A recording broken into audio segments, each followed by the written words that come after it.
If you're a reading lover and enjoy visiting pretty bookshops, then you must add the Waterstones Bradford to your literary bucket list. It's a stunning bookstore located inside a wool exchange, which is a delightful 19th century Gothic Revival building.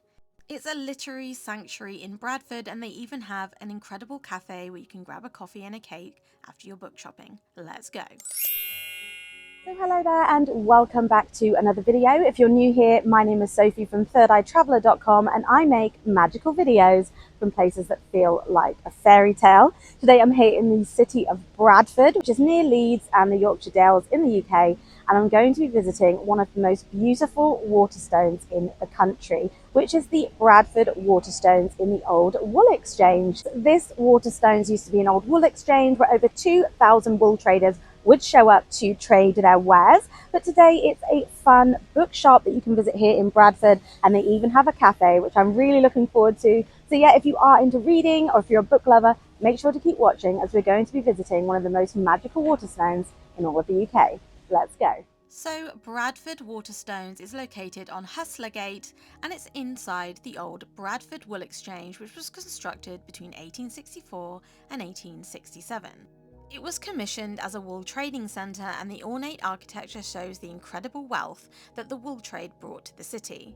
The design was thoroughly discussed before its construction, and the famous art critic John Ruskin was invited to the city to give his advice. There was a design competition which was won by the architects Lockwood and Mawson, and the foundation stone was laid by Lord Palmerston, the Prime Minister at the time. It was finally decided that the wool exchange would be built in the Gothic Revival style, which was much to Ruskin's dismay. He was firmly against medieval revival buildings, but luckily for us, the architects of Bradford didn't listen and created this incredible building for the wool exchange. When the wool exchange opened, it could house over 2,000 wool traders and their wares, and trade was made via verbal contract. You had to be a member to use the wool exchange, and this was seen as an esteemed social status, as wool brought an incredible amount of wealth to Bradford.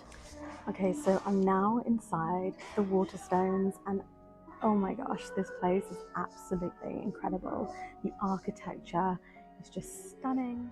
The building hasn't been used for wool trading since the 1970s and has since been converted into a Waterstones, which is a popular book chain in the UK. The Gothic Revival building is now Grade 1 listed and still retains many of its original features. The ornate architecture, stained glass windows, hammer beam ceiling and ornate carving work are all breathtaking to behold.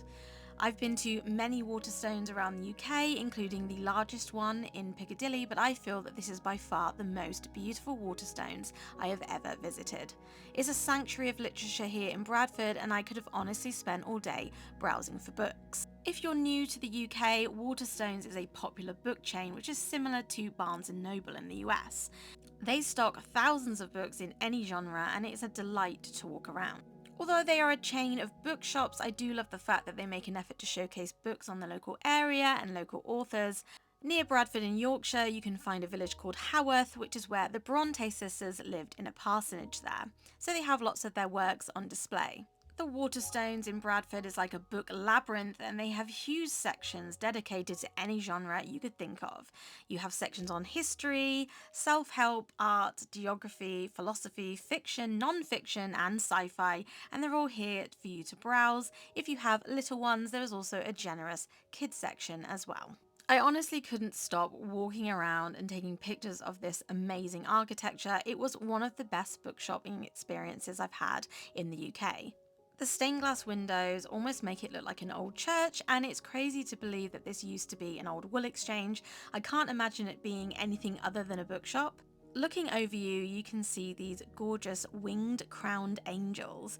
And watching over the bookshelves is a statue of John Cobden from 1877, who was an English Liberal politician and a Member of Parliament representing West Riding of Yorkshire in 1847 to 1857. I've had this bookshop on my literary bucket list for years, and I was so glad to finally make a visit happen, and I would recommend getting there early morning if you wanted a peaceful experience. I got here for opening time, and I was quite literally one of the only people in the shop, save the cleaners and a few pensioners.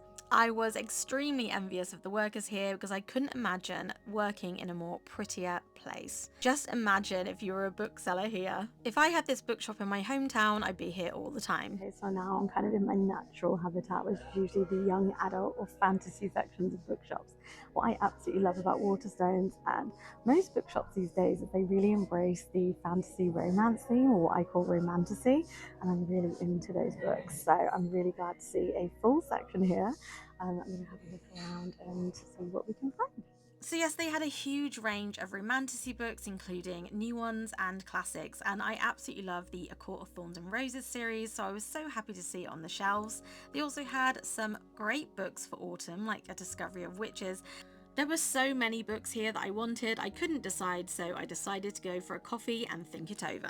Okay, so they do have a cafe here at the Waterstones in Bradford where you can kind of sit upstairs and see the architecture a little bit better. So I'm going to go and grab a coffee and a cake and then do some book shopping. After you finish ogling at the incredible architecture of the Wool Exchange and bought all of your books, you can relax in Café W. It's located on a mezzanine floor that provides sweeping views over the bookshops in between the tops of the ornate Corinthian columns. They have an incredible range of coffees to order, and I love the fact that I could order iced coffee. I drink this all year regardless of the season, as I need caffeine in my veins. It's a lovely cozy space, and you can get some tables that overlook the bookshop as well if you fancy doing some people watching while you're having a coffee.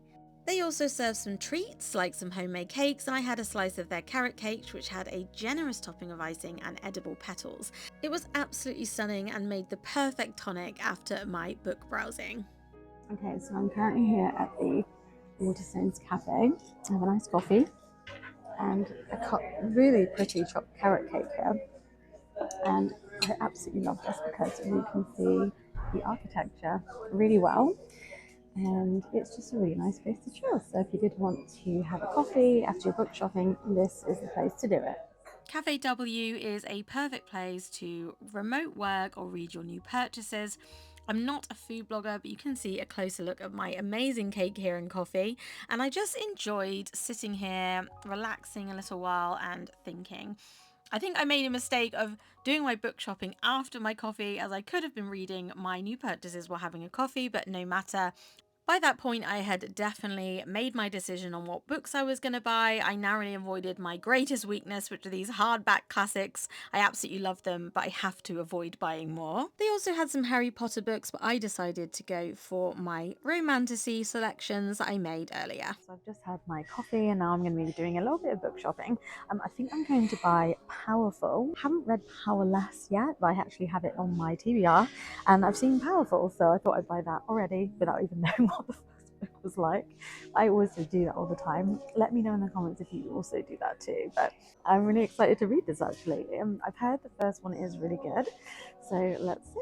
Yeah. So I decided on two books that have been on my TBR for ages, which are Powerful and Belladonna. And I'm super excited to read them this autumn. I had such an incredible time at the Waterstones Bradford, and again, I believe this is one of the most beautiful bookshops in all of the UK. I highly recommend it for anyone who loves reading. You simply must add the Waterstones Bradford to your literary bucket list. Thank you so much for joining me on my visit here to the Waterstones in Bradford. I really hope you enjoyed our bookish morning together. If you did enjoy this video or you enjoy reading or literary destinations, make sure to subscribe to my channel as I often make more videos on bookish destinations like this one. Thank you again for watching and I'll see you next time. Bye!